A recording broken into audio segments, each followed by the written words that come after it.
Hey guys, welcome to another exciting episode of My Life. Now today, we're talking about something that everyone loves doing, everyone's favorite process in life. Why is it every time I start an episode, the ad starts? If you're watching on Twitch, I'm sorry for the ad. But anyway, yeah, we're talking about dating. I love a good date. You know me. Show your chest, stud. Oh no, diva walking. Oh no, sorry, Devo walking. No, these titties are, they can't be exposed just because Twitch. And you know, I don't think you can actually like have them out for funsies. They have to be like if you're like working out or anything, which I just found out you can work out on Twitch. I'm just like, ooh, if I knew that, I would have started a whole thing with working out. Yeah, we could have done a home workout together. Me and you getting sweaty. That would have been fun. But yeah, so we're talking about dating. Just because I recently, as you guys may not know, I recently became single again. Oh god, this has just become my quirk. I'm just like, you know what, roll with it, you know, whatever. This has been like essentially what the podcast became. Just because like originally it happened with this podcast was about me talking about life and things that are going in my life, but then my breakup happened and that was just like the most prominent thing I wanted to talk about. And now it's just like, well, we're just going to talk about love. We're going to talk about life. Eventually when things get sorted out, I will like have guests on and talk about them and not me. But hopefully you can kind of relate to my shenanigans. But yeah, dating is something that a lot of people hate. A lot of people find it's like stupid. A lot of people hate the process. They find it dumb. They just like don't like the idea that they have to go through all these people, all these failures, all these rejections, all these nobodies, just to maybe possibly find one person they can be with, and that's still not work out. But I mean, for me, dating is like a fun process. I actually enjoy dating. I enjoy dates. Just because I look at it a little bit differently. So a lot of people go into dating with the intention, of course, like the obvious intention, like they want to find a potential partner. They want to find a person they could potentially be with, a person they could potentially end up with. That's why people normally like, you know, go on dates to actually find their significant other. Me, again, if you remember from my last episode, I talked about how I'm generally like I'm a selfish mindset, and I'm also a selfish person when it comes to allowing another person in my space, allowing someone else in my environment, allowing somebody else in my life, like in an intimate way. Like I'm very much self-centric. I like to focus on things on myself, my own long-term goals, my career, where I want to end up, where I want to be.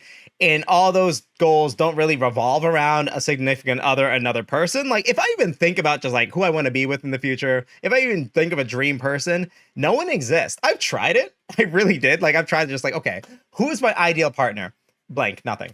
All right. If I really think about it, it's like, who can I see myself being with? Nothing. It's like, all right, picture yourself being with somebody. I picture just like me hugging and kissing a blank figure. There's no face to it. There's no body to it. It's just a blank slate. I literally don't have the capacity to think about me being with an active physical person. It just is foreign to me. It just does not correlate for me, you know?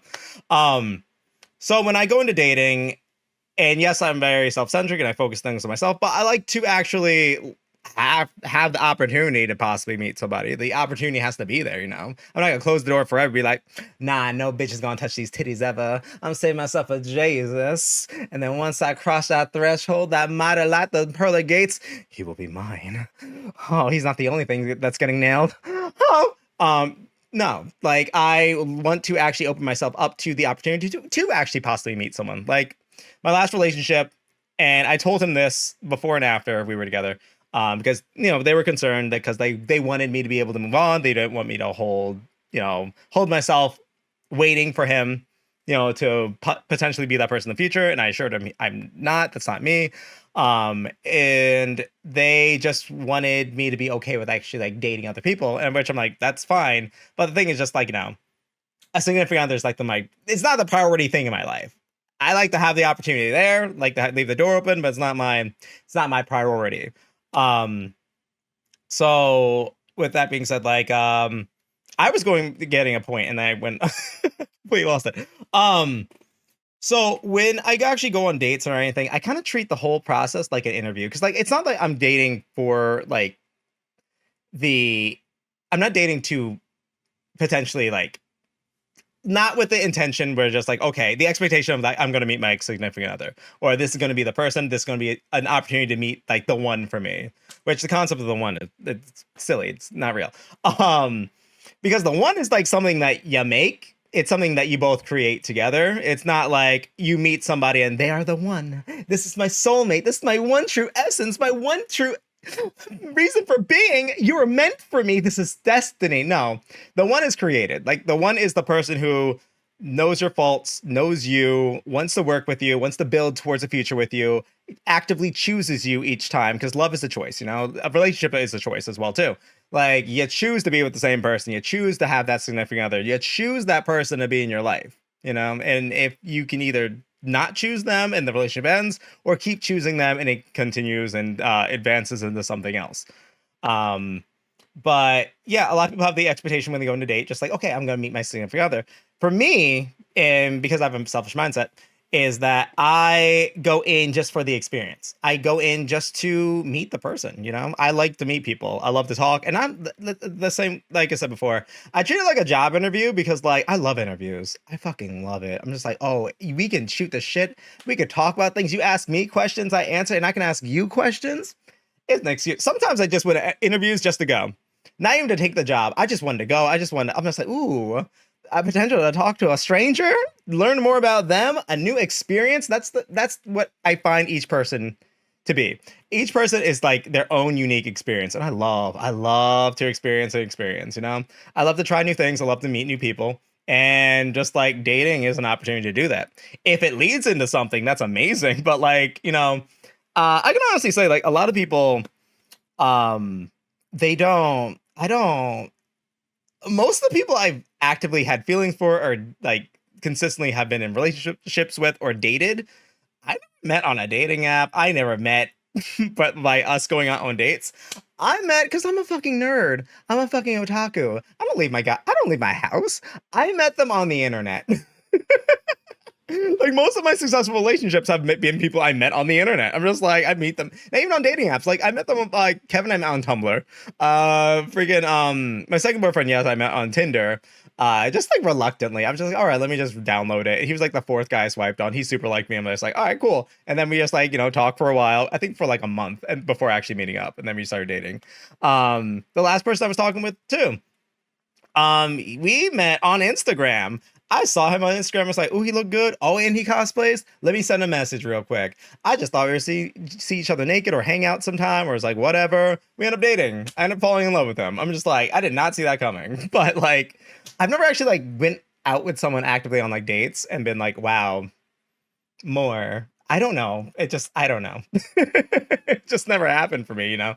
But I still like to hold myself to the opportunity of it actually happening one day, maybe. I don't know. Fucking who knows? So I basically treat it like an interview because like, and I actually was making a video on this before where just dating apps I take kind of like not seriously, but like I see that as an opportunity, just like the same thing with a job interview or like a resume is like that's your performance. That's your opportunity to stand out. I mean, like I want to see your personality. I want to see the things that make you unique. I want to see you do flips for me, daddy. I want to see you twirl. Cause like, look, I'm on Hinge and there's always the prompts, like allow you to have prompts and everything. And a lot of the ones I see, it's just like, if I could throw a stone in Central Park and hit 20 people and it's like the same person, then there's a problem because a lot of the prompts are the same exact thing. It's just like oh, what's a highlight of your day? I'm like, oh, I just love waking up with a nice cup of coffee and then going around Central Park or riding my city bike and just reading a nice book. I'm like, okay, I read that same prompt like 5 times before you. What about you makes you stand out? What about you that makes a difference? Like, that's what I look for. 'Cause like again, like I used to work as like a manager and managerial assistant like for like several jobs that I've worked with. Like I've looked through resumes, I picked people. One of my jobs, I picked a candidate who was a really close friend of mine who was really talented and still at the job that we worked at together, just like to this day, because like they end up being super talented because I'm like, yeah, I saw the potential. Um, and it's just that I take that as an opportunity to just like really show your presence and really show like who you are, like that's why like on dating apps, I'm 100% myself. I'm goofy. I say stupid shit. I the voice prompts. You know me. I'm gonna say something stupid. I think the one I have now. Hold on. Let me find it. Because like it's stupid. Because like that is my reason. That's my opportunity to actually show you who I am as a person. Who am I? Like, are you getting into? Because a lot of people are just like, oh my God, no, I can't show all of myself yet. No, I have to hold myself back. You have to let a person adjust to your personality. Like, you can't just be all you up front like that when you're very just like, animated and everything. Like, bitch, if they don't like animation, I'm the fucking Disney Channel. What you talking about? I don't do that whole like, oh, I have to ease into it. Like, no, this is me. This is who I am. You're either gonna like me for who I am or you're not.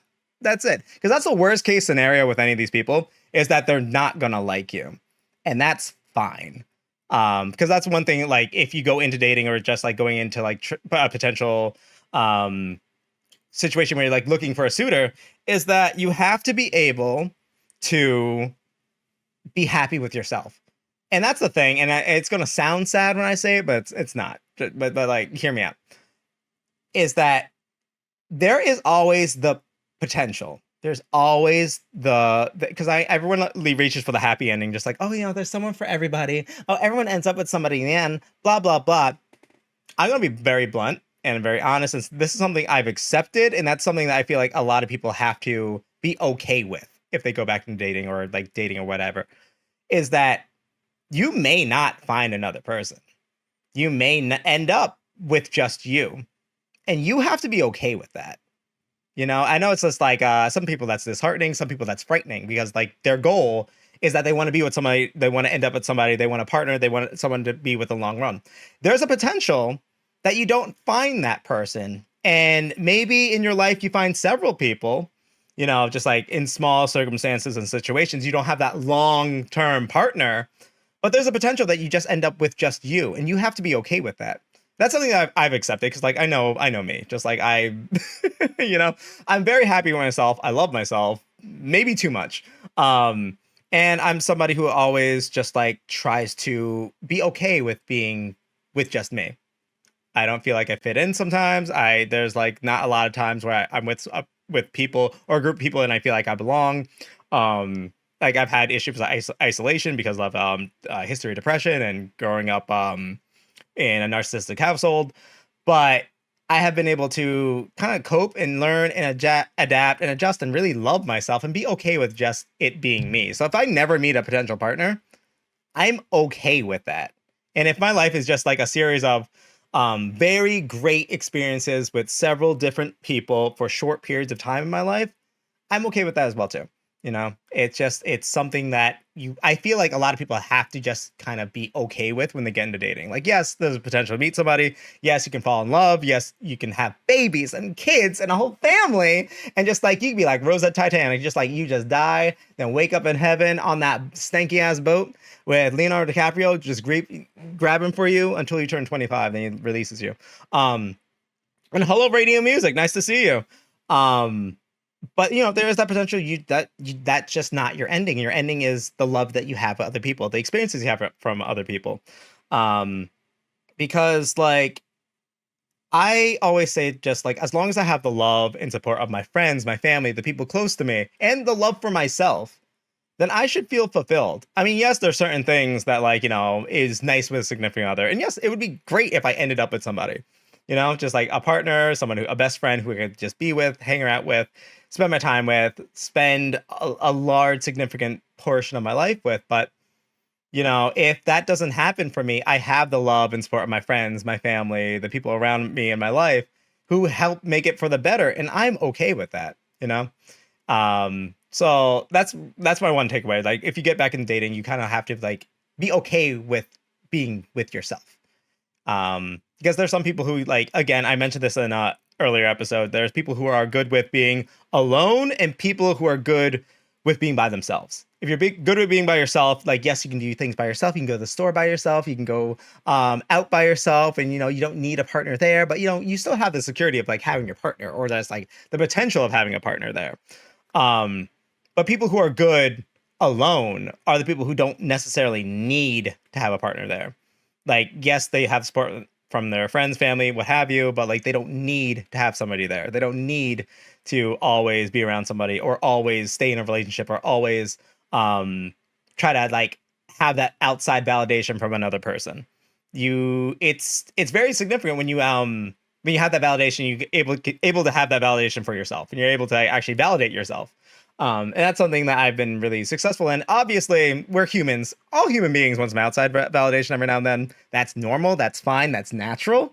But it just, you have to be able to be okay with not having that as a absolute priority or absolute necessity, just like outside validation and doing anything to get that outside validation. Like you have to be able to have your primary source of validation come from you. Oh my God, thank you. Oh my God, yes. Roar, I can't read out of my glasses. Raw Gas Muse. How you doing, baby boo? Love you. Glad to see you here. So yeah, when I normally go on dates, yes, I take it as a job interview, and I also take that as an opportunity to actually show my personality. Like this is me. This is what you're getting into. You're getting on to all this. Like yes, I'm animated. I'm sometimes annoying. I have a nasally voice. I love me a lot. Like I said before, I see me as a 12 out of 10. I love me. It took me a while to get to this point. I was not always like this, and I'll talk about that a little later. Like I wasn't always this confident. I was not always like this, so like passionate about myself. I wasn't always this like loving towards myself. You know, this was a lot of work to get to this point. Now I'm just like, oh, yes. I woke up Andrew again. Yo, it's beautiful. I love it. Okay, so going back to like how I date. So first things first. First impression to me matters. Like I know a lot of people are just like, oh, you know, they were nervous that first time, or it's like, oh, you know, there's like you don't really know until you really get into it. Look, I'm very good at reading people. I'm very good at my intuition. My intuition's always right, and I've got to release my inhibition and feel that rain on my skin because no one else can feel it for you. Only you can let it in. But yeah, when somebody is really just like, I just like take first impressions very seriously because I'm just like. And I look, again, I'm not like, there with a fucking clipboard and checking out boxes being just like, breath stank, hair unkept, and I should know. It's like, oh, I don't like the way he eats. I don't like this. I don't like, look, no, I'm not nitpicking. No, because like, there's a difference between having expectations and just like being superficial.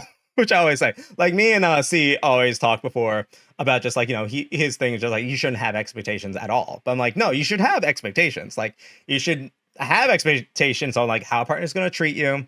Just like, you know, like you want a partner who like makes you feel good. It validates your feelings, cares for you, you know, wants to hear about your day. You tell them about your days, like the small things like that. Sure. Like the things that aren't so specific. Once you get to specifics and specifications, that's just like, take a step back.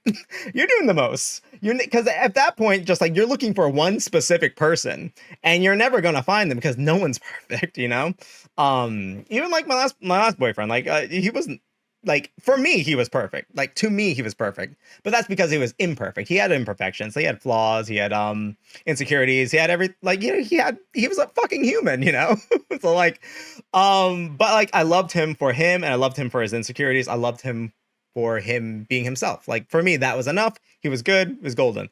And for other people, they like to they have certain checkboxes because they want very specific things, but you can't be that specific if you're looking for a partner because like everyone's very individual. Everyone's very different, you know? Yeah, you can have certain expectations. Like I already told people, I can't look, if I'm carrying a funny, if I'm the funny one here, if I'm the clown, if I'm the performer, and we're not bouncing back and forth, and you have me on that stage with a unicycle and a banana in my butt, bouncing around for laughs, and you're not joining in.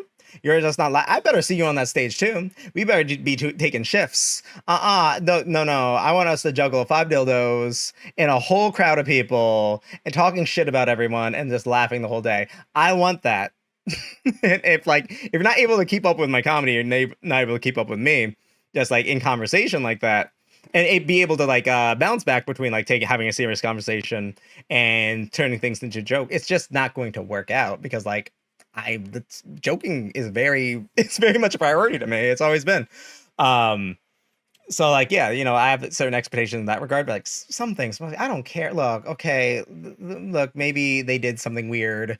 Maybe the first day just like broccoli fell on their out of their mouth while they were chewing, and then they choked a little bit, but then they got too serious and they couldn't grab the water in time. And then I thought they were just like, laughing about something, but really they were choking. And I'm just like, ha, you're so funny. Oh my God. Tell me more about your mom.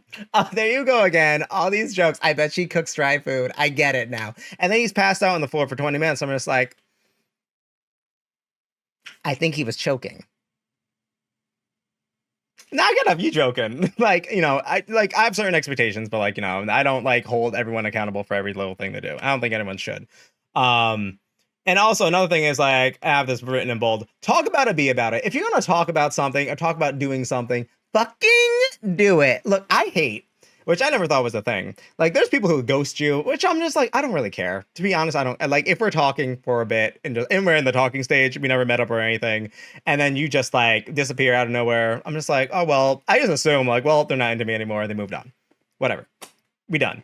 Hello, Pajama Cat. I'm gonna read that in a minute. And I'm just like, okay, that's fine. But you know what I can't fucking stand, which has become a pet peeve, which I didn't know people did until like it kept happening. People will tell you that they will ask you out eventually. I'm like, I'm sorry, what? Why eventually? Why not now? Like, there was this guy who he notoriously for years have said, oh, we're gonna go out. I'm just like, okay. He's like, oh, okay, you free this day? I'm like, sure, why not? And then the day comes, don't hear from him, disappears. I'm like, all right, whatever, cool.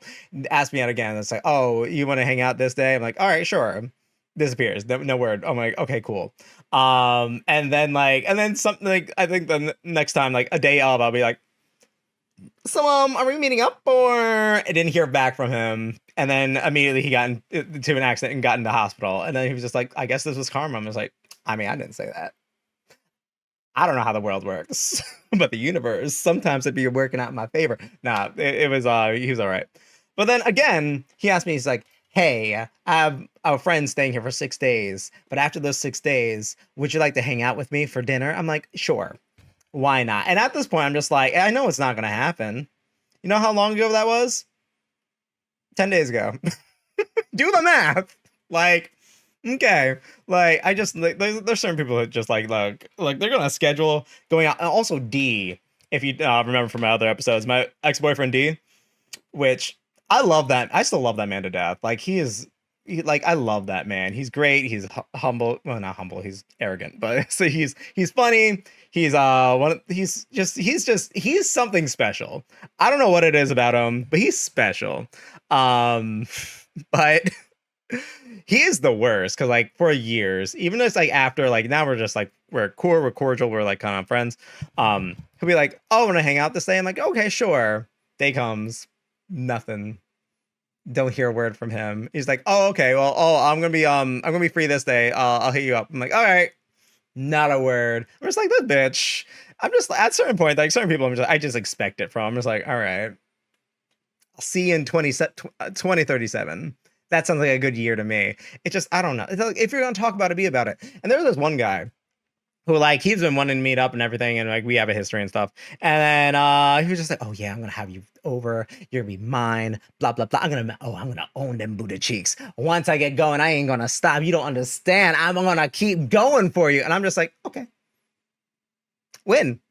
And then he'd be like, oh yeah, clear this day for you. I'm gonna prepare. I'm gonna get blasted. It's gonna be multiple times. I'll hope you bring a bucket because it's gonna be leaking nonstop. I'm just like, okay, win. Like, if you're gonna talk about it, be about it. Like, I don't do the all talking thing. Like, I like to converse. I like to get to know a person, of course. Like, I can talk forever. But if you're gonna like talk about it, be about it. You know, it's stupid. And another thing too, back to me about getting to ghosting, and I'll get to the comments. Here's the thing about me. I genuinely do not care, and I might clip this and put it on Instagram. So like, if you are listening to this on Instagram, Bitch, I am talking about you specifically. There's several of you. I'm okay with somebody just like, like we're talking for a bit and we're like planning to meet up or anything, and just like, it not working out and just like I don't hear from them. That's fine. And then I see them posted like weeks later with some other guys, goes like we were talking. You're able to talk to other people. I get that. No big deal. Hi, Crazy Cookie. But here's the thing. Here's the thing. Here's the crazy thing. Here's the crazy thing about me. If we're like talking, conversing, going back and forth for a consistent amount of time, and we're scheduling to meet up and anything, you meet someone else, fucking just tell me. Why don't you just tell me? Why don't you tell me, hey, oh, I met somebody, he's really cool, so we can't hang, or like, oh, I met someone who's really awesome, we started dating. I'll be like, okay, cool, that's awesome. Because a lot of times I see like people post it up, and I'm just like, oh, that's really cute. They look really good together. I really like them. Why didn't he just fucking tell me? Like, I don't care. Like, we weren't anything. We weren't a thing. It's not like we dated for a consistent amount of time and then had feelings for each other, and then you met somebody else. That's different. I don't know you. We were just getting to know each other. Just tell me. Because other than that, I'm just like wasting my time waiting around. Well, not waiting, but just like being just like, this person didn't. We were supposed to go on a date today. I haven't heard from this person in a long time. I'm like, just fucking tell me. Like, I naturally assume now, just like, okay, they are not into me. They met somebody else, or they're doing something else with someone else. That's fine. Sure. But just tell me. Just fucking tell me. Just tell me. I don't care. Because like I don't mind like ghosting. I don't really mind either. It's like whatever. Like if we're talking and the person like disappears, I'm like sure. I never been like ghosted to a point where it's like we like dated and then they disappear. Those people are wild. I don't know where you meet those people. Couldn't be me. No. All right, so let me get to these comments. So first, we're talking about Pajama Ken. A guy asked me out on a date, to which I agreed. Oh, look good for you. Oh, it's going to have a turn. I already know. He then demanded that I get a haircut before the date because he was attracted to me from the first picture he saw of me. All right, that's instantly a no. And buried the other 20. One of me shaved head, immediate awful impression before I even meeting him. If a person is telling you what to do and how to present yourself, block. Block. No, because that doesn't work on me. Like, no, if a person tells me you should do this, you should look like this, I'm just like, you should shut the fuck up. How about that? You should shut the fuck up. Nice to meet you, sir. Goodbye. Like, nah. Pajama Ken also says, my best friend is like that with ghosting other people. I don't really ghost people. I don't really ghost people. I mean, I don't really like date like that, really. So like, I just kind of talk for a bit. Sometimes I will accidentally ghost somebody because like I have ADHD, and if I don't see a person as a priority, then I just kind of forget about them, or like I'll see a text from them and be like, okay, all right, let me get to that text. All right, so I'll put in the queue. And once it's in the mental queue, it's gone. That's like things I have to do. That's like work I have to do. Because the things I prioritize, like I prioritize my family, my friends, my job, and then everything else kind of like muddles in between, like afterwards. If you're not any of those like first three things, I'm gonna forget about you. I'm sorry. I'm so sorry. It will be on my queue. It will be a task for me to do. But then I'll do everything else. I mean, I don't even care. I was just like, I gotta text this person back. I haven't played with that Lego set in a long time. Let me put that shit together first. Like, oh shit, I gotta text this person back. I'm just like, I still have to finish this book. It was getting good. Let me just read that real quick. Oh, I'll be just like, oh, yeah, I have this podcast tonight. Well, first let me send this text. But like, I gotta do a lot of research and everything. Let me like look up some shit first, and just like, and then 20 years go by. Like, once you're in the queue, you gone. I'm sorry. Like, that reminds me, I was texting somebody like 3 days ago. Shit, they were on the queue. Fuck. I will do. I'll text them back. I swear. Shit. Yeah, that's the thing. Just like, because here's the thing. Like, with me, I either feel something for you strongly or I don't.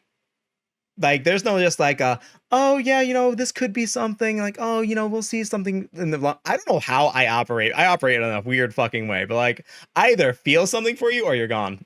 Like, I'm just like, all right, or you're just a friend. It's just like I'm either just like, this is like. I don't want to call it too either early, but like I'm thinking a summer wedding, or just like this person's nice.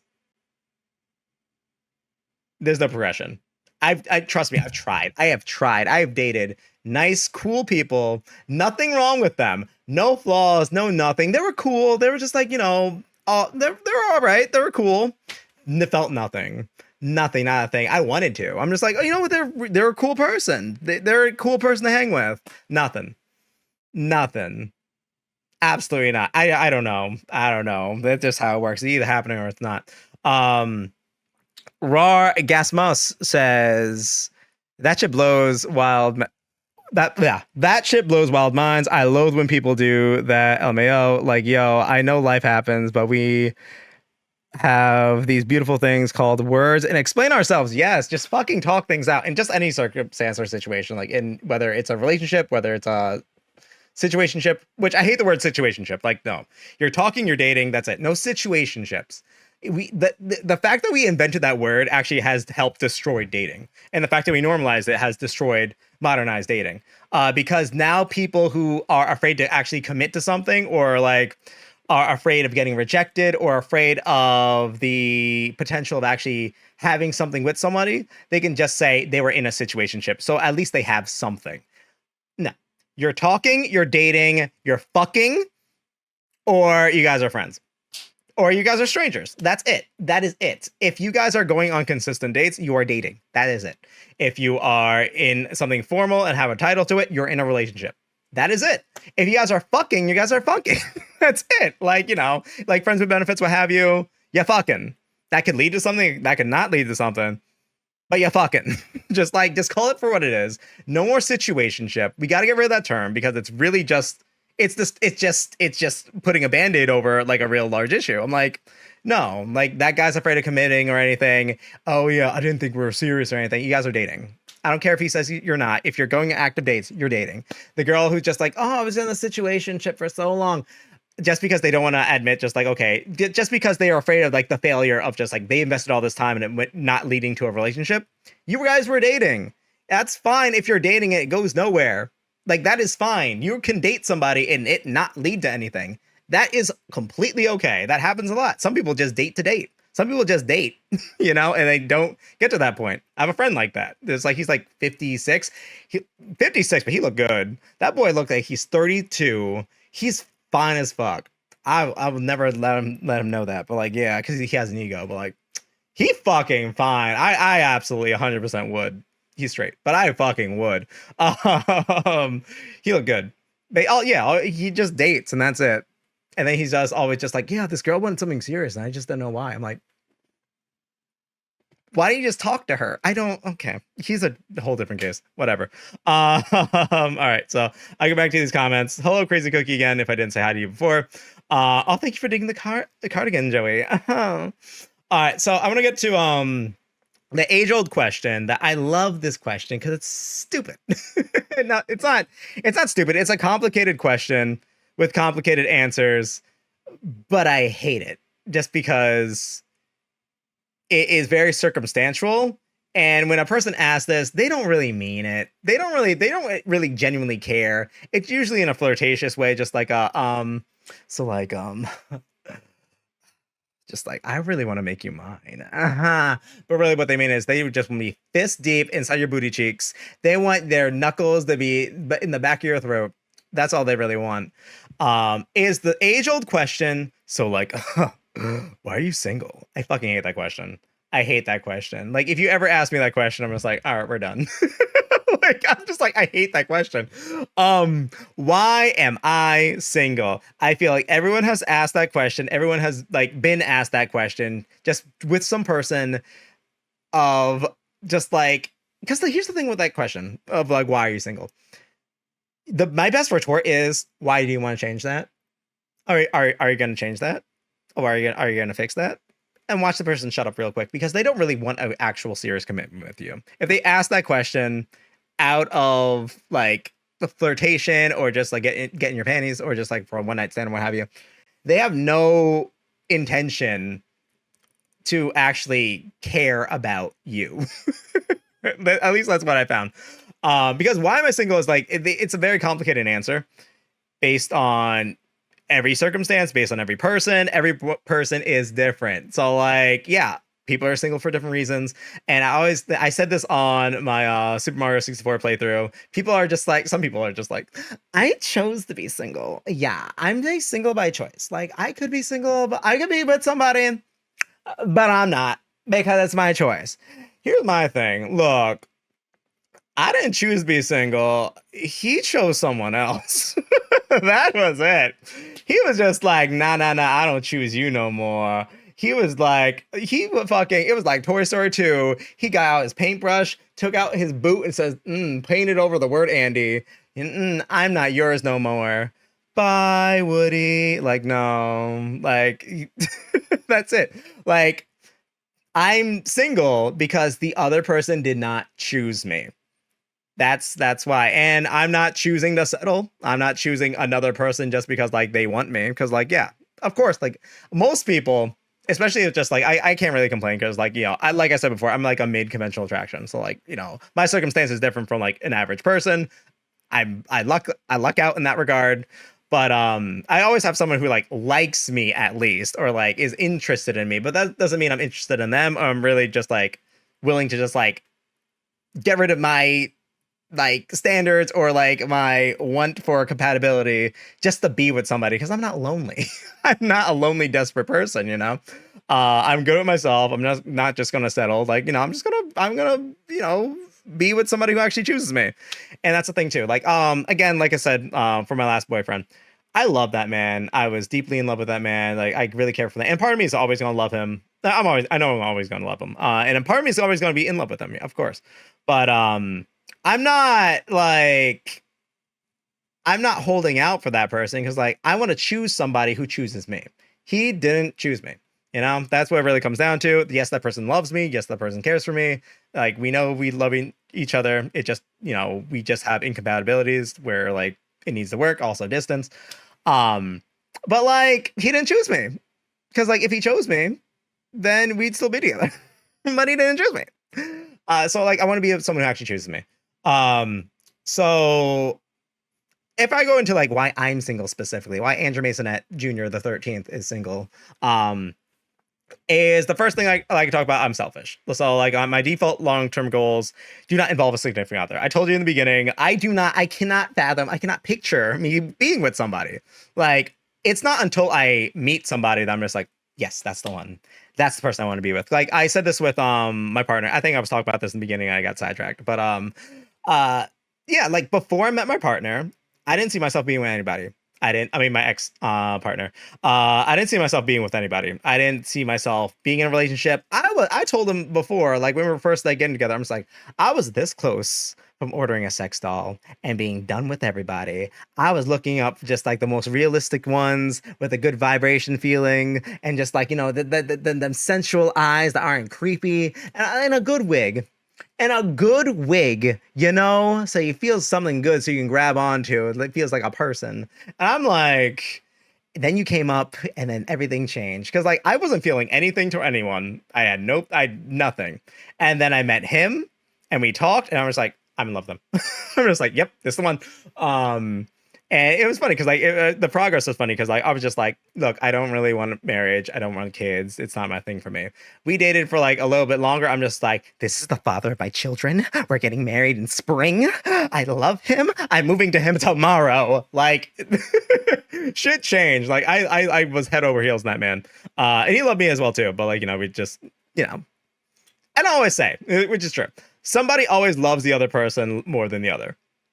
It was very clear from the beginning. I was like, I love him more. I was like, not saying he didn't love me or like he wasn't, like, it didn't really show that he loved me because he did. Like everything he did, like proof that he loved me. But like, you know, when somebody loves another person more, I'm just like, oh yeah, I love him more. He gonna dump me. He gonna break up with me. Some big booty twink. I told him that. What happened? He broke up with me, and then a couple of months later, met a fucking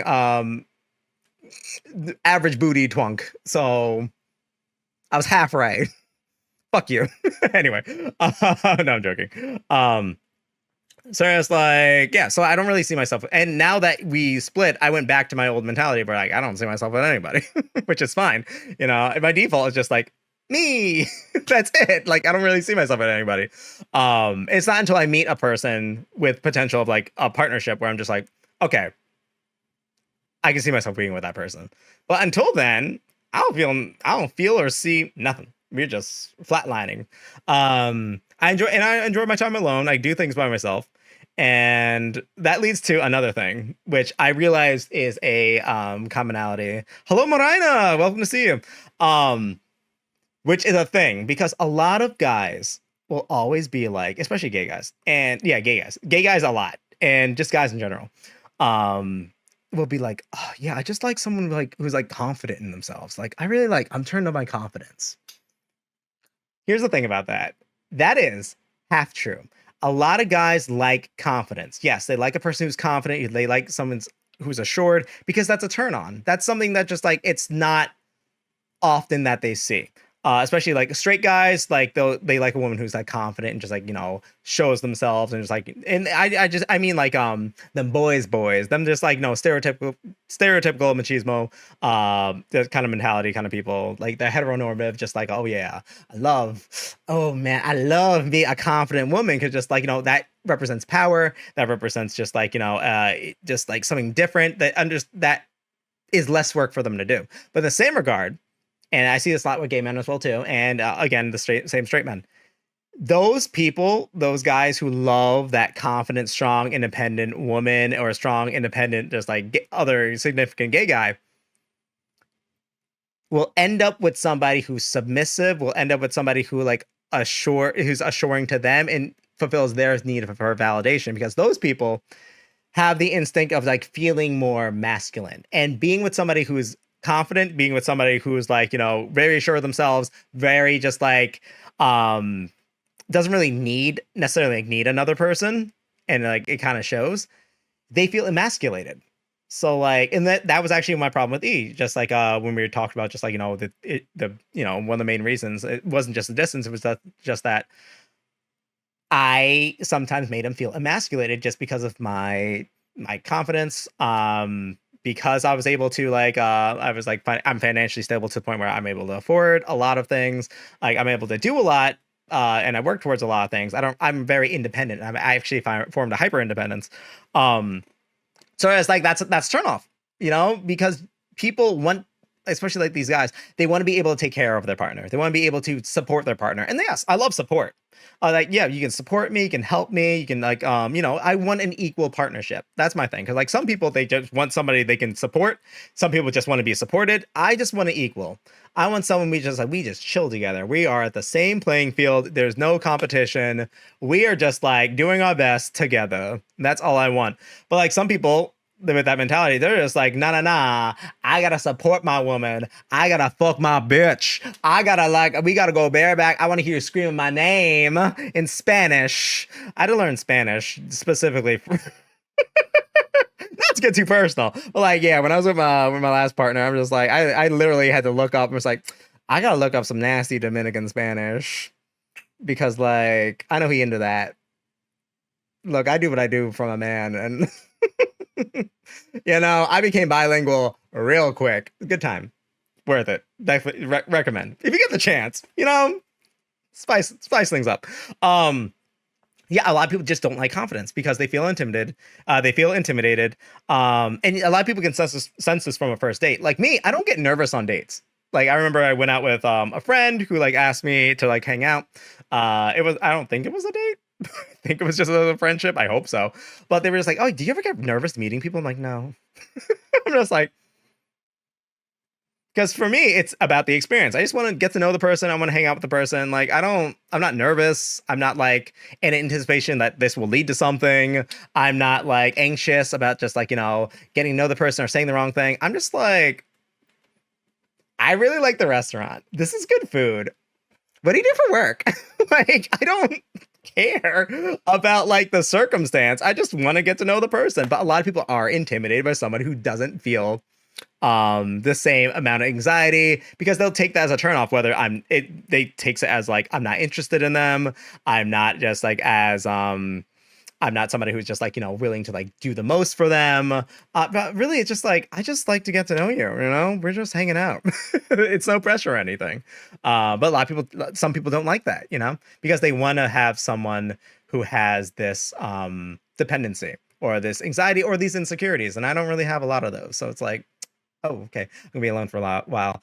And also, I don't need another person. You know, I don't. I would love another person. I would love to end up with somebody. I would love to have a partner. That's something I would love to do.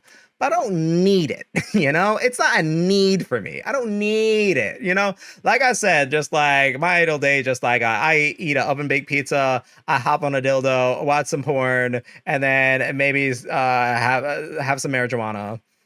That's a great day for me. I'm just like, yo, damn, I might do that on Valentine's Day. That sounds awesome.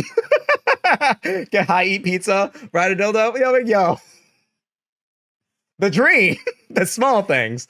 That's yeah.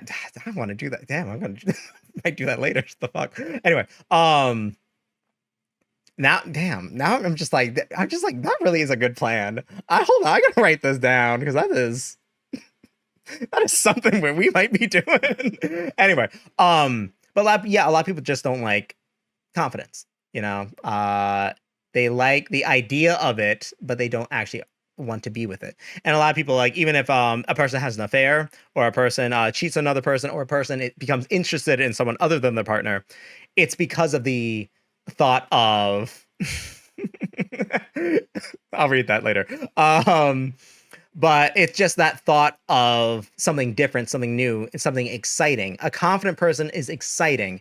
They're there for a short period of time, but they're not there for longevity for them, because that person naturally just wants somebody who is submissive, someone who is more feminine, someone who is more either less than or at least about equal to their level of confidence. And if, like, especially like I see this a lot with gay men, like a lot of gay men are insecure just in general, just like you'll see that with their body types, you'll see them like checking out other people just to compare. Like, I've talked about this again on the podcast when I talk about body image. That just like a lot of time, a lot of people have a lot of insecurities, and that projects a lot with gay men.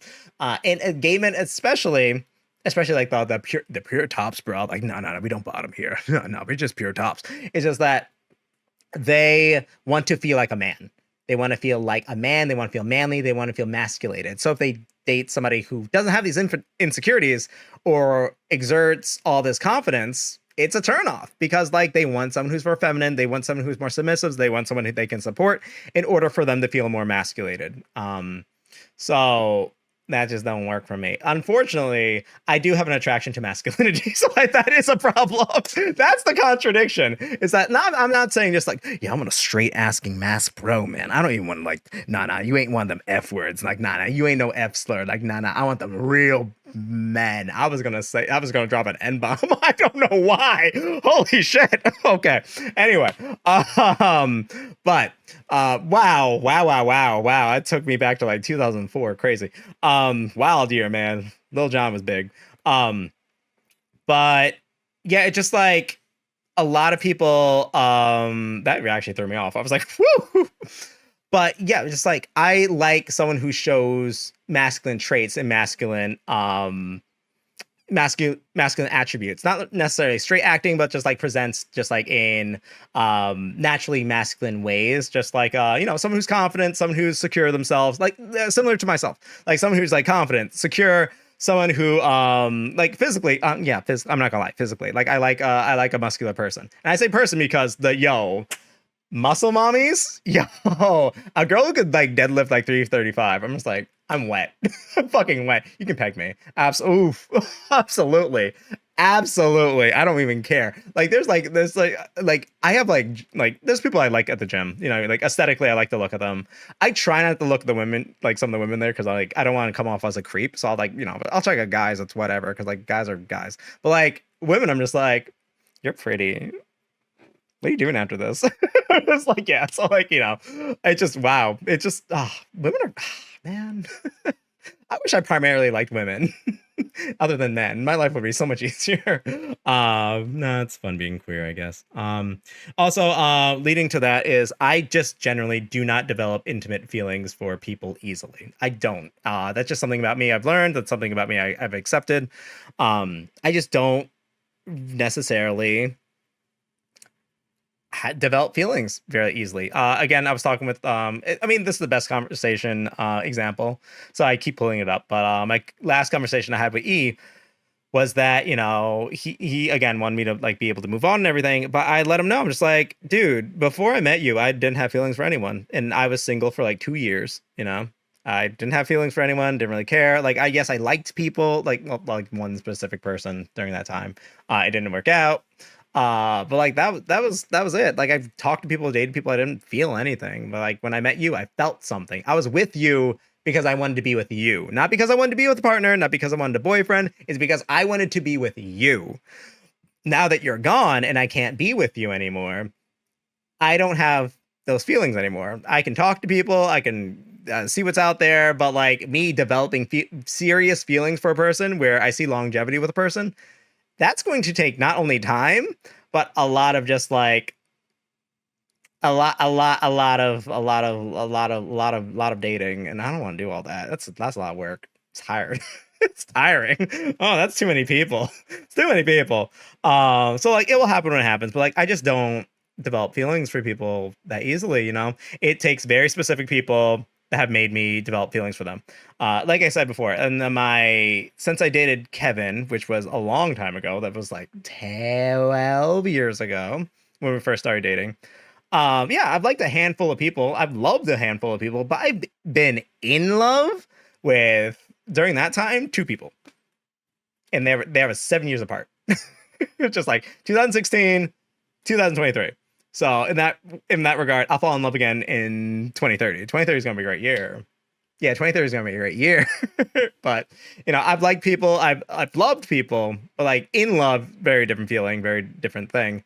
Even like loving, it's rare. It's rare for me because like I naturally love everyone. I love everyone. Like I meet someone, I love them. Love that person. Love hanging out with them. I love them. I love them.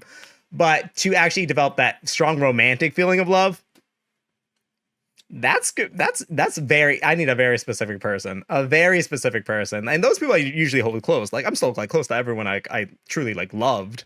Like they're cool. Like we're in contact. They're fine. Just like I love them. You know that I am not a part of their life as I was before, but like, you know, I'm still like, they're still there. I'm still there for them. They know that.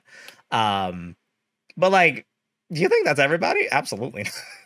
That just don't happen. I kind of wish, because like, here's the thing. I love being in love. I love that feeling of being in love. I love that feeling of just like, you know, waking up excited if a person texts you, or is like waking up just like hoping what their next message is going to be going to say, or just like, you know, what you're going to do, or getting so nervous that you don't really like know how to speak properly. And just like smiling at your phone like an idiot, smiling at them like an idiot, just like smiling all the time like an idiot. Just like I love that feeling. I love the feeling of being in love. You know, that's what I miss the most, and that's honestly a feeling that I wish I could experience. You know, that often, because I just don't. And I think that's like one of the reasons why like when I lose somebody I love, it's very significant to me, because like it's so rare. It's so rare for me that just like it just like when it's gone, it's like, wow, this euphoric feeling in my life is just gone from me now, and it sucks, you know. Because like I would like to I would like to have the feeling of falling in love again. I would like to feel love again. Um Not even just necessarily for like a person to love me, because I'm not just like, I just want someone to love me. I want someone to care for me. I want someone to hold me. I want someone to be there for me. But it's just like I want to experience, for me, that feeling of being in love. Like I want to feel it. Like maybe it's a selfish instinct of me, but like I want to feel being in love again. That I it's a great feeling. I kind of miss it, you know. After like, you know, being in love with somebody for, you know, a while, and then going back to like feeling nothing, it just feels like there's like you do feel like an emptiness in your life. Not saying I'm unfulfilled or like I have a hole in me that I have to fill up with something else. Like, oh, I'm just not a complete person. But like, no, it's just like I'm me. I'm still full. That cup is full. That cup be full. But like, I just like, it's like something's missing. Something's just different. Like I'm doing the same things I did before I met that man. Um, I'm just like, some things just don't feel right. Something's just missing. It's like, huh. And it's a mix. Like obviously I miss the person themselves. Like I do miss them like a lot. Not even just to be with them, but just like being able to talk, being in that person's life. Yeah, yes, I miss them. But I also just miss that feeling of just like, that euphoric feeling of like being in love. It's just like things aren't as exciting anymore. I still love things. I'm still like happy doing the shit I love, but it's just like when you really sit in it, it's just like, wow, it's like, huh, something missing here. you know. Um yeah. So and again, like I said before, I'm hyper independent. So it's like, I do everything to ensure my partner's happiness. I will do everything for them. I will like always dedicate myself for them. Even when we're not together, even when we split up, I will still try to make an effort to be in your life or just like to help you out when you can. And that's anyone I ever loved. Like if they ever need anything, I'm there. If they ever wanted anything, I'm there. Because like the people I love are genuinely good people. I've lucked out where I've never met everyone who was just like, yeah, I did this person. He was a real bitch. Just like, he's just like, he was crazy, man. He was just like, I was home late one day and he threw a brick at my car and fucking shit in my seat and fucking fucked my mom. And I was just like, whoa, dude. I was only 2 minutes late. Like, how'd you do all that in 2 minutes? I'm actually kind of impressed. Like, no, it's like I've dated genuinely good people who only genuinely cared about me. We just didn't work, First I want to say hello to Raiden. What's going on, Raiden? Love you. And hello to Meadow2 Gay TV. Oh wow. That's the first date. I don't know.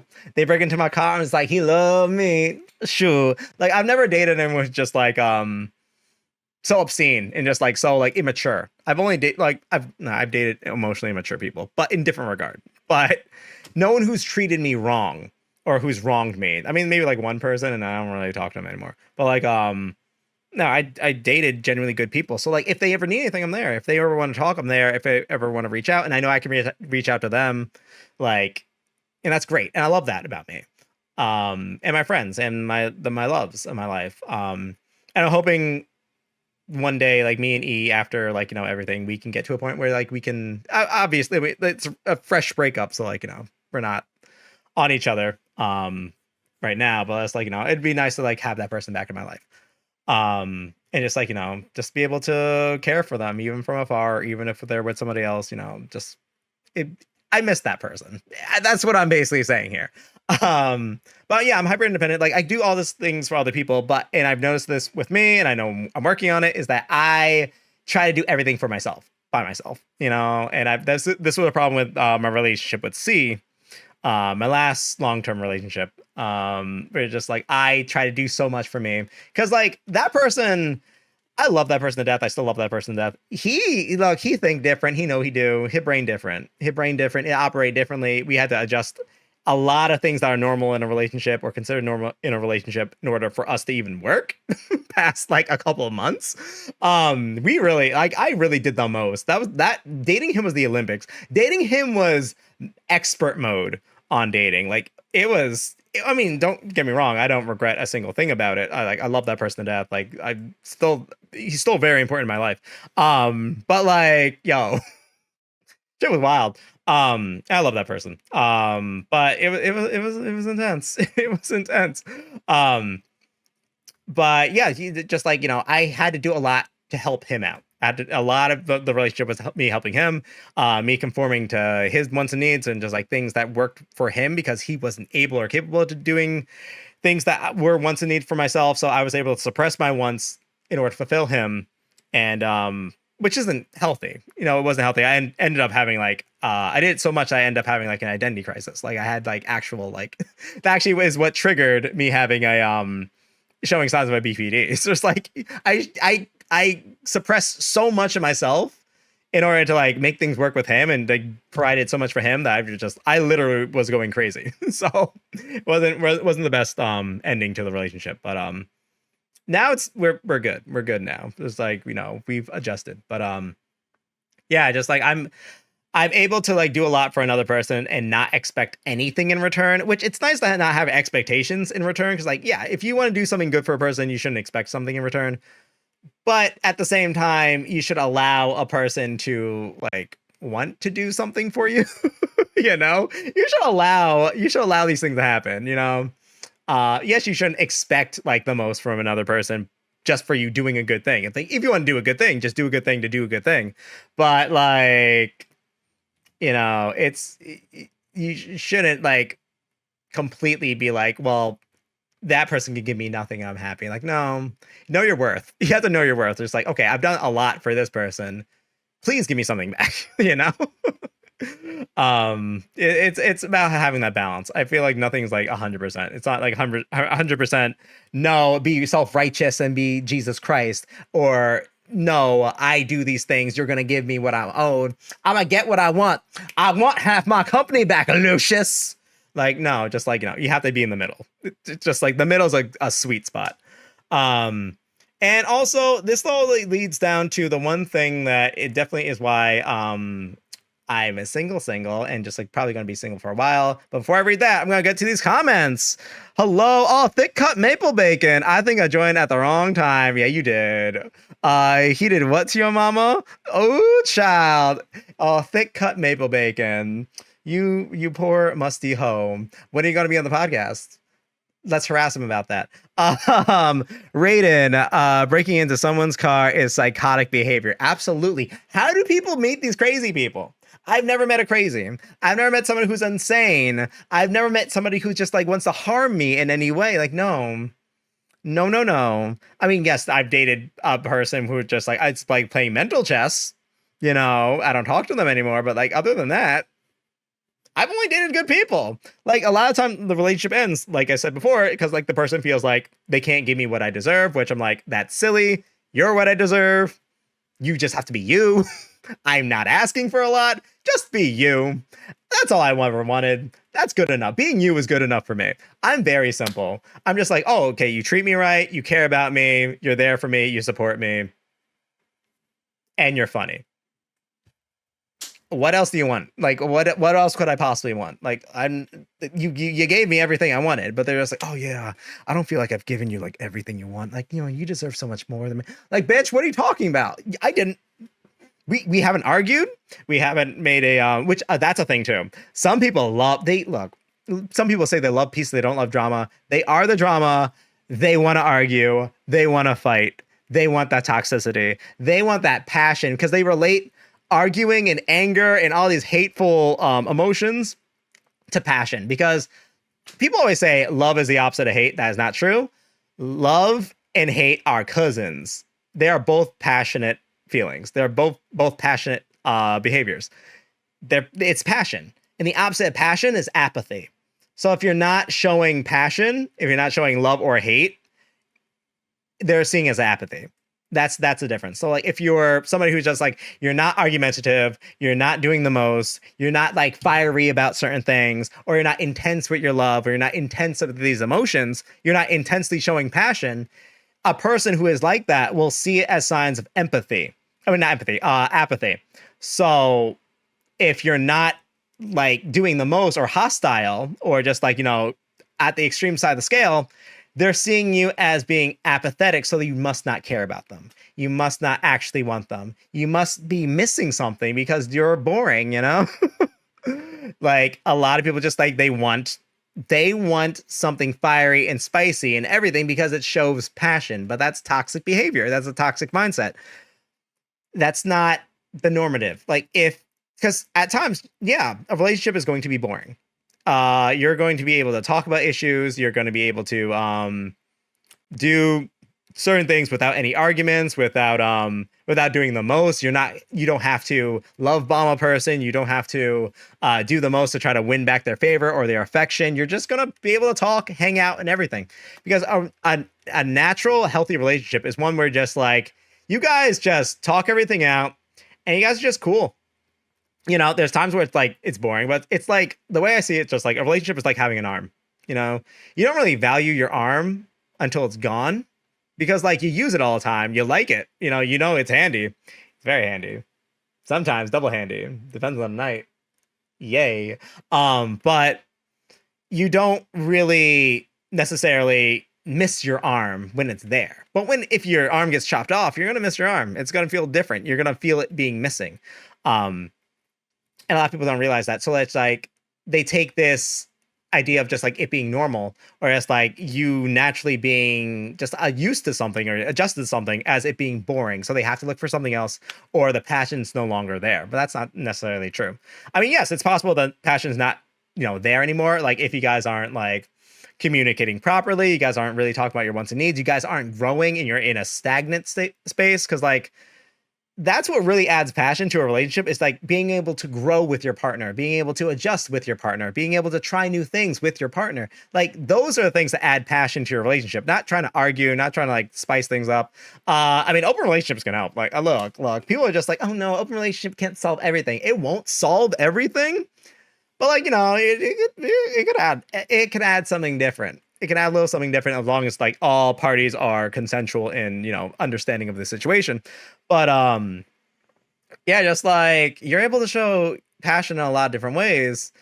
But for people who like are used to toxic relationships, or used to or like, toxic themselves, or like want a toxic relationship, they're gonna see arguing, they're gonna see yelling as like signs of passion, signs of caring for a person, because that's what they're used to. And that's not normal.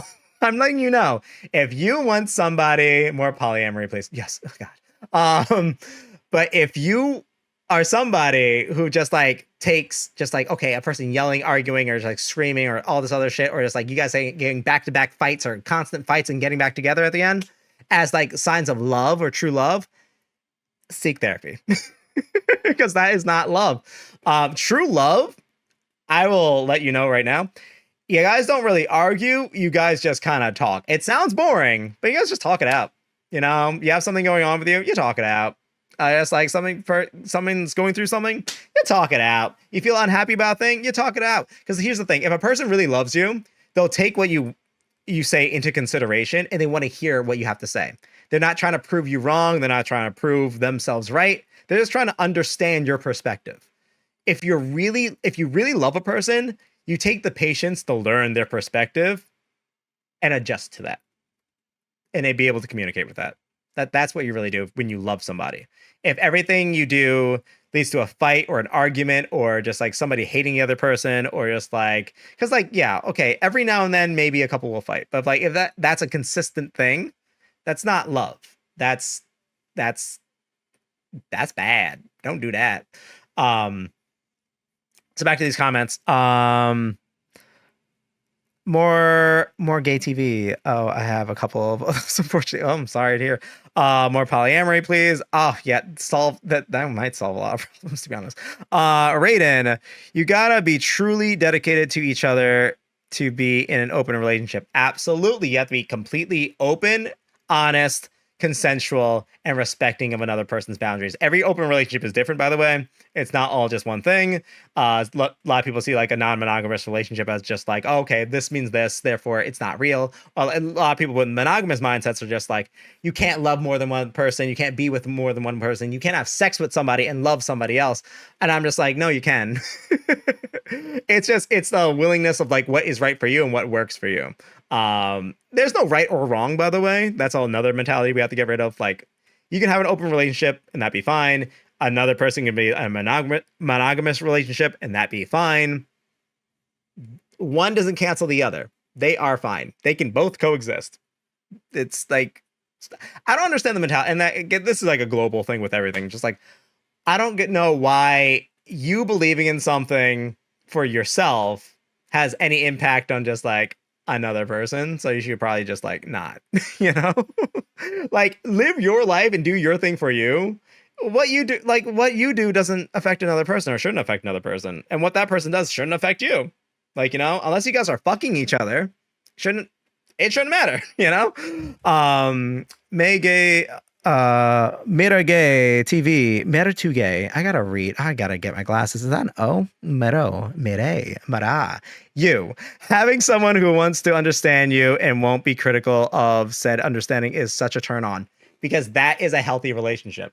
And again, with my relationship with E, yeah, we talked about everything. We talked everything out. We were very like, he's very emotionally mature person. But sometimes he'd be like, oh, I wish you were like, Andrew, why can't you be a little bit more toxic? Like, toxic guys just have the best sex. I'm just like, bitch.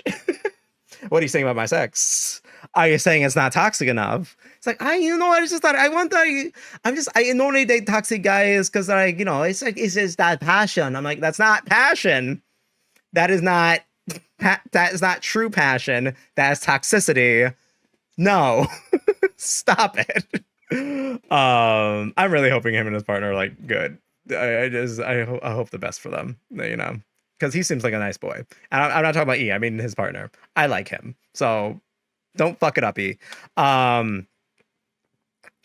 Joey says, I love decent, honest relationship. By the way, thanks for the podcast. Oh my god, thank you for being here. I love that. Oh, nipple. Oh. he wants you to be mean. I mean, yeah. That's the thing. Is like, here's the thing. I'm too nice. It's not gonna happen. To a fault. It is because I'm nice. I'm understanding. I'm passionate. Which leads me to the last thing I was gonna say on like why Andrew Masonette specifically is single, and probably gonna be single for a while. Is that honest truth? Guys don't like me. Multiple amounts of reasons, and again, but this isn't for empathy. This isn't just for like, oh, feel bad for me. Guys don't like me. Oh God, give me some compliments. Like, I'm not fishing for compliments. I don't need external validation. I'm just spitting facts. I'm gonna spit the facts real quick to you. So don't even try to cheer me up. I'm good. I'm good on me. I'm just telling you the facts. One, I don't really fit in a lot, especially with the gay community, with gay guys. I just don't. Oh, not the nip slip. Because there's a lot of things that are like seem as the norm with, especially like I live in like next to New York City, so like that's the dating pool. I don't really fit in with New York City gays because like they're used to the same mentality and then just like they do the same things. All things I don't do. I'm not a night person. I go to bed at like, this is my bedtime in like 15 minutes. I wake up early to go to the gym. I work out every day. I don't really drink that much. I don't club. I don't do a lot of bars. I don't do gay bars. I hate house music. I don't like house music. I don't hate it, but like, I don't like house music. It's my least favorite. I don't, especially the repetitive. I don't like anything with constant repetition like that. It's just annoying to me. I don't like it. I don't like being in places where it's like, I can't hear the other person because I go out to socialize. If I can't talk, then what the fuck are we doing? Like, I don't want to be here. Like, yeah, I just don't. Wow, fuck my damn, fuck my track. I'm sorry. Okay, that's why I don't fit in because like I don't like no. My ideal game is just like we do like what we like get some pizza, not like a pizza. Actually, no, I lied. Let's get tacos, and then we have like just like a game night, and then just like we do some random ass karaoke, and it just like we play board games. That's my ideal night. That's what I want. That's my ideal night. That's a fun night for me. Going out is just like if we have to, or a special event, sure. But like, there's people who go out constantly. I can't do that. Also, the drugs. I don't do drugs. I don't care what letter they are. EKD, LP. I don't want any of them. No. Not for me. Absolutely not. So like, I don't. Also, I don't. Like, I like a brunch. I can't do it every Sunday. Y'all crazy. That's a lot. Also, I'm very family oriented. I hang out with my family a lot. A lot of people don't. They're just like, I was called a mama's boy the other day. They were just like, oh my God, you're a mama's boy. I'm like, what? No, what? I don't even live with my mom. I visit her.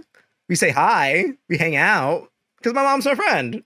That's why. Like, here's the thing. I feel like everyone should be friends with their moms. Like, if you're not friends with your moms, like you're not legit friends, like you can't send a meme every now and then. I'm just like, something ain't right. I feel like, yeah, my mom's cool people. We have the same sense of humor. And I was like, you know, we in sync. So like, yeah, there's a lot of things about me. It's just like don't really fit in with like the norm of just like, you know, a gay dude. Especially that lives in this area. Like attracts like, and I'm not like a lot of, I'm not like most girls. Like, I'm just like different from everyone. Like I trip sometimes. I like to read books and I don't really talk about boys. Other girls like to go shopping and I just like to, you know, help out my dad at the mechanic shop. But no one's gonna ask me to prom. Not like I want to go anyway. It's so superficial, right? Especially not with Brad Breinstein, the most popular boy at school. Like, no, I'm not a pick me.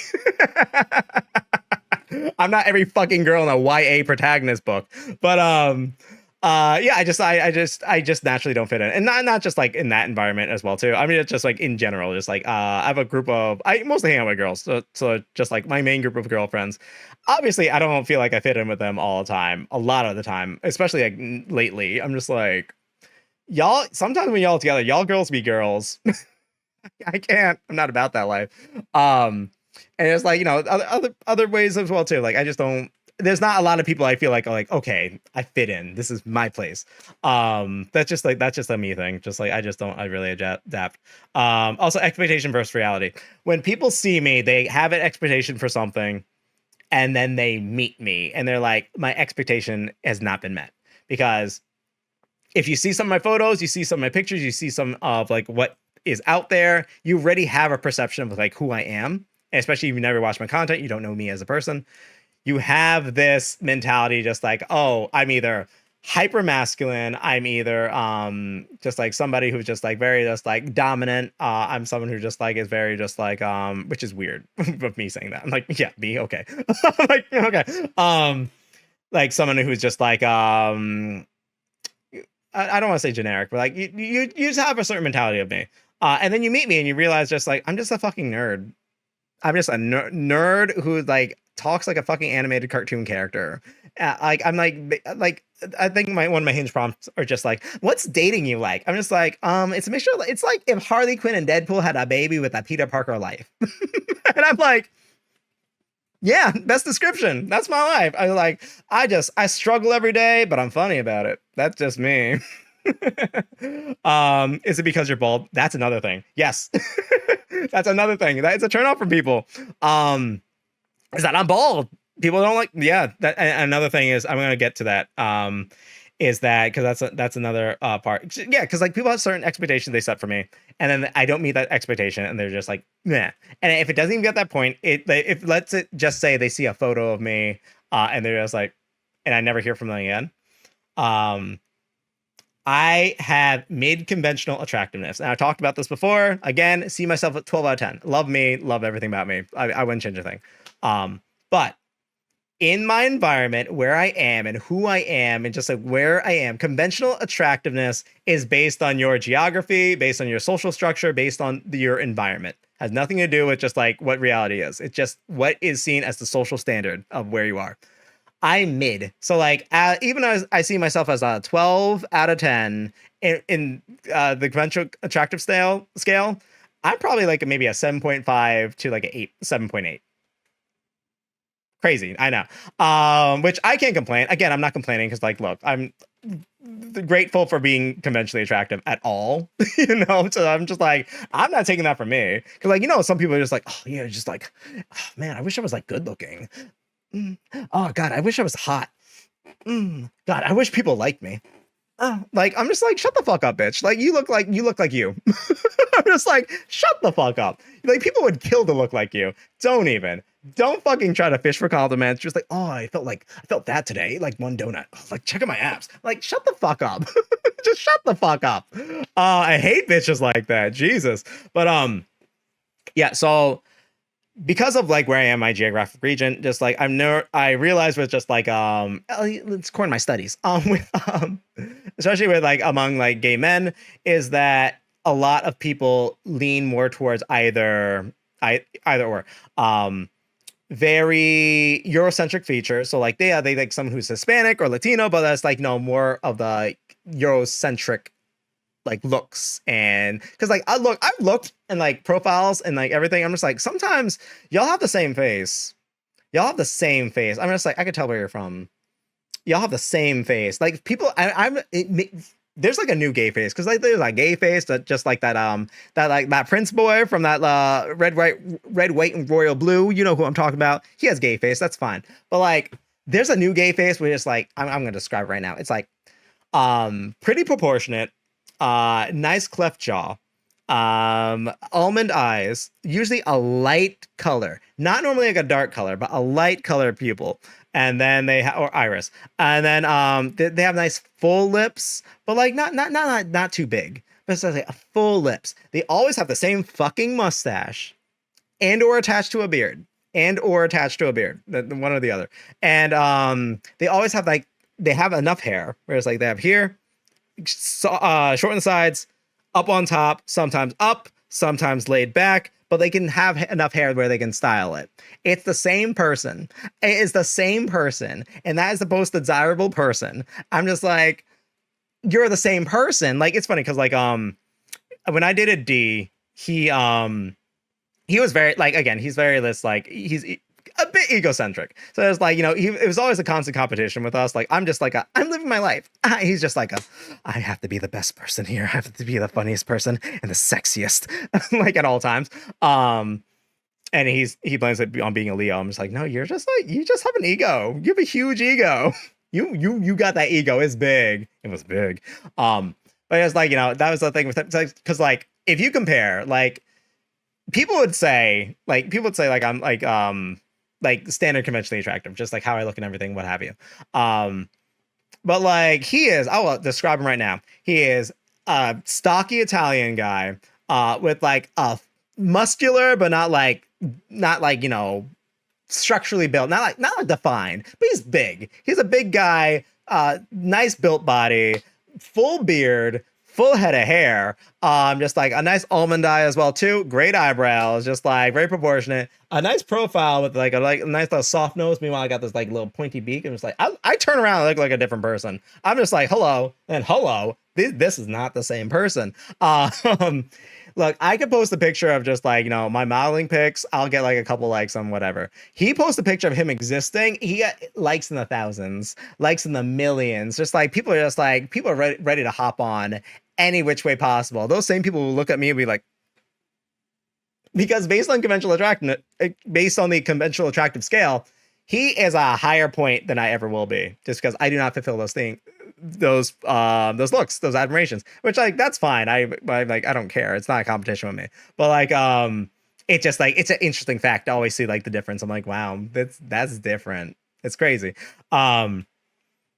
So yeah, that goes with conventional attractive. Obviously, if I go somewhere else, it's different because I realize the people who are the most drawn to me are, because like this is a psychological fact I talked about before. People are attracted to things that are familiar with them, so they're naturally going to gravitate to something that they're just like, I'm familiar with that. I know this. I'm attracted to this because it looks like something. Or sometimes people are attracted to people who look like people they know, people they're familiar with, people they're related to.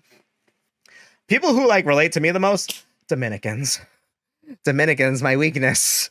They know, they see me and they're just like, that's the one. He's one of us. I'm just like, no, I'm Puerto Rican and Native American. They're like, you look close enough. You're a part of us now. Dominicans. If you go on any of my dating apps, the most liked, the most matched, Dominicans. They know, they find me. I'm just like, oh no, please. Please, one broke my heart. Actually, two broke my heart. No more Dominicans. No more Dominicans.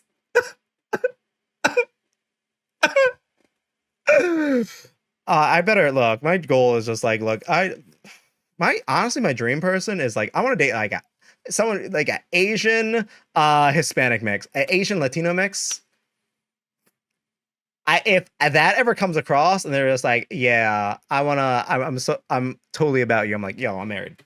I'm marrying them right on the spot. I'm like, no, I'm not passing it up. No. That's why I love a Filipino man. I love a Filipino man. But anyway, going back to that.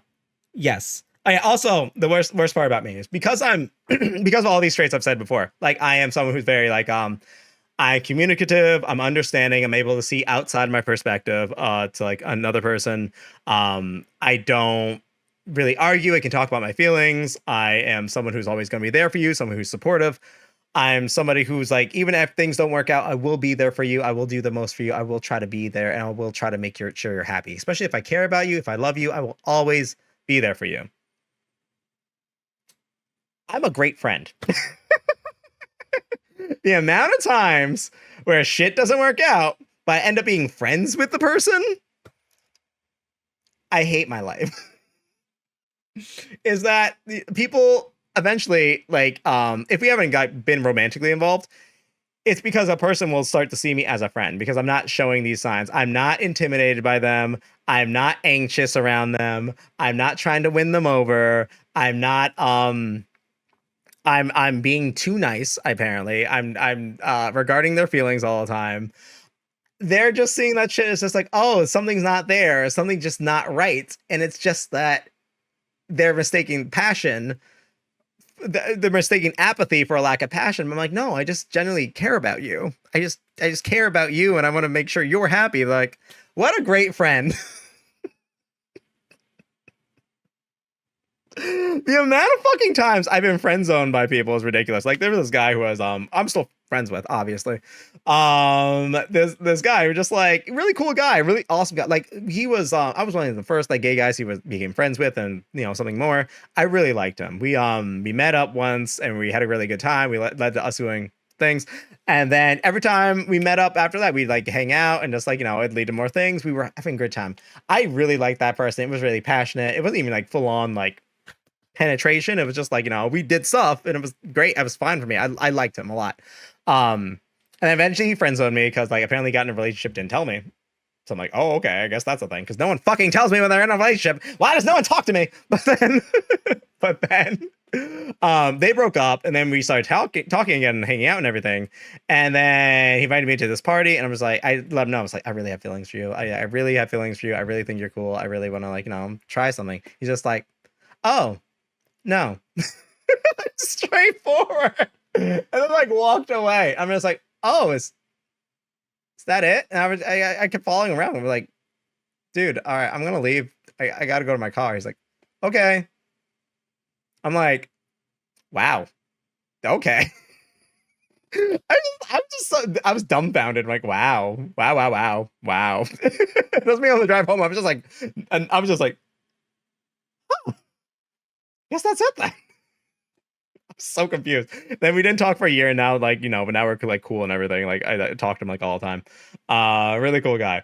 Same thing with like I made a TikTok about this one guy who, if you remember from my fucking I think I was like streaming Birth by Sleep back then, or Kingdom Hearts something. And then I forget, I was talking about this guy I really liked. We went on a couple of dates. I remember when I was in Mexico, we were texting back and forth, just like I was really excited to see him. I landed from the plane and he was just like, oh, you're close by, do you want to meet up? We had a date that night straight up from the plane, went to go see him. We just like chatted, we hung out, we talked all night, even closed down the restaurant, and then we had another date. It was a great time. And then he invited me to something with his friends. I was like, oh, yeah, you know, yeah, this is great. You know, things are going good. He's just like, oh, yeah, this is my friend Andrew. Yeah, you know, it's cool. He's just a friend. I'm like, I'm a what? I'm sorry. I'm a what?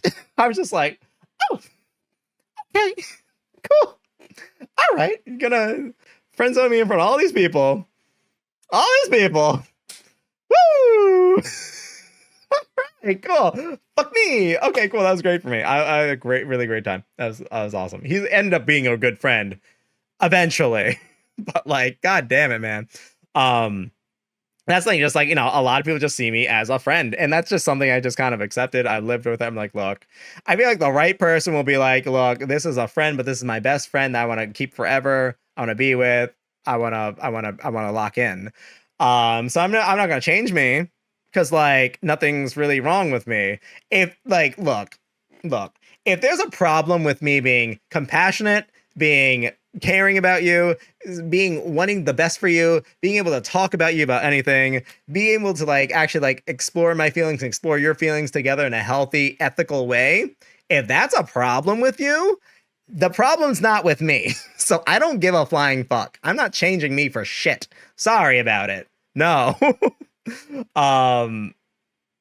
Like, what do you want from me? You want me to like be like a dick? You want me to be like an egotistical maniac? You want me to actually be like, you know, insecure and just have anxieties and all this other shit? No. Like the thing is, I do not care about the opinion of other people. I worked very hard to get to this point. I used to be very insecure. I used to not have an identity, so I had to find my identity. I didn't know how to do anything for myself. I was just like, I always felt lonely. I always like felt like I wasn't enough. I always felt like I was, you know, I always took rejection really hard. I was not who I am now. I was like I was very much the opposite of me now. And I built myself into the person that I would like to be and the person who I would like to be with. So like, no, I'm not going to revert to like someone who's just like oh God, this person doesn't like me. I wish they liked me more. If there's only something I could do. Oh no, maybe I'm just not good enough. Maybe I just need to change things, and I don't know. Like, no, the fuck was that? Ew. The fuck is that? That's the opposite of Andrew. Andrew does not like, Andrew don't like the opposite of Andrew. No, ma'am, not me. Look, so I'm not changing shit for me, you know? So if that means I have to be single for like 5, 10, 50 years, I'll live. I'll be fine. I'm good. I'm good on that. We good. You know? Because like, again, I'm not settling for anything less. I'm not going to change myself to make other people happy, because I am happy with me. And that's the important thing. And again, tying back to what I said in the beginning of this podcast is like, if you are not happy with yourself fully, you need to be able to be happy with you to allow another partner and accept love into your life. True love, real love that you can actually have longevity with. Because if you're out there looking for something to fulfill you, looking for something to complete your needs, complete you, and complete who you are as a person, or make you love yourself, or give you a amount of validation that you need in order to love yourself, then that's going to lead to an unhealthy relationship. That's going to lead you to be drawn to the wrong people. You need to be able to love yourself fully and completely, your faults, your flaws, everything, in order to actually meet the person that you need to be with. That sounds deep, right? Oh my God, wow. I need to write a book. Follow my podcast. Oh wait, shit, this is my podcast. I said it as a joke, you know, like people are just like, damn, all these, like, I swear these bitches all have podcasts. Bitch, you have a podcast. That's it. Fun times. So before I end things, I'm gonna read the last of these comments. So okay, this comes from Raiden. My only dating criteria is 1, like the X-Men, 2, just be a good person. Honestly, not terrible. Not terrible criteria. Mine is be a good person, be funny. Be funny. Please be, and a humor matches my humor. Someone tweeted the other day just like, oh, what's a non-sexual turn on? It's like, if someone can match if our humor matches, we can laugh about the same stupid shit for like 2 hours straight on repeat. I'm just like, yo, absolutely. Everyone I dated had a humor that's equal to mine, or was able to like go off like something I said and then make it into a joke, and then we just joke back and forth for like ever. And it's like, yo, that's why I loved about E, and that's why I loved about D. That's why I loved about C. Any of the letters of the alphabet, anyone I dated, just like they're funny. One thing, because like people ask us, like, oh, what's your dating pattern? I've talked about it before, but my true dating pattern is just like, look. It's just like hilarious, good D, great taste in music. Everyone I dated, I'm just like, great taste in music, great sex, fucking hilarious. I would never date a not funny man, never, and it can't be me, no ma'am. So going down these comments, Mito says, I shaved my head a while back and loved it. Me too. It's like rubbing a snow globe at all times. I love my bald head. Like, I was thinking before, just like when I was like fading, I'm just like, all right, maybe I should like, maybe I shouldn't get the surgery. But I'm like, no, absolutely not. Because like, also, it's gonna be expensive. It's gonna be like over $10,000. Because like, I have the George Jefferson. If I grew it out, it's the George Jefferson. Like, I only grow. It got to the point where like I only grow here. I look like Grandpa Lou from the Rugrats. I'm going like, God damn it, Sprouts! I took another nap and now you're all dead. Like I just like, yeah. I only grow this. This started first. The hairline went back, so it started here. This is my natural hairline down here. Then went to here. Now it's like here, and there's like this is thin now. It's not coming back. It is just thin, and it's just like there's no growth. That's it. So I'd rather just like, honestly, I'd rather do laser hair surgery removal, remove the whole thing. I would just remove everything at this point. Cause like, there's no point of me like trying to save it, of me trying to get hair. Cause here's the thing, I could always rock a wig. Like if I really wanted hair, I could rock a wig, so I don't even matter. It don't even matter. Um, so I'd rather like leave it lose completely than just like even do laser hair like surgery to get it back, because it's not coming back, and I'm okay with being bald. I like being bald. It's fun. I look like a bald Justice Smith. Yeah.